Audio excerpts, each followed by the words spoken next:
Disassembling the blowing machine's blow-pin oil cylinder. Open the manual operation screen. Turn off the main oil pump motor. Press the manual blow-pin insertion control back, and force with 2 fingers to release the pressure from the blow-pin cylinder. Before removing the blow-pin cylinder, it is necessary to secure it with a wooden block. Remove the return oil pipe of the blow-pin cylinder. Remove the blow-pin cylinder, oil pipe and plug both ends with caps.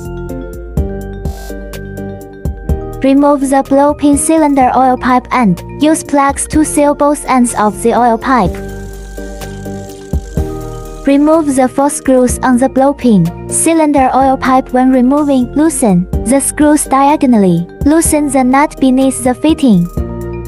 Loosen the blow-pin connector sleeve. Remove the ring beneath the blow-pin oil cylinder and pull out the blow-pin oil cylinder. Remove the nozzle fitting on the oil cylinder. Remove the plug to block the installation hole. Remove the nozzle fitting on the oil cylinder. Remove the plug used to block the removed opening. The installed plug needs to be tightened using a tool. The blow-pin oil cylinder has been successfully removed.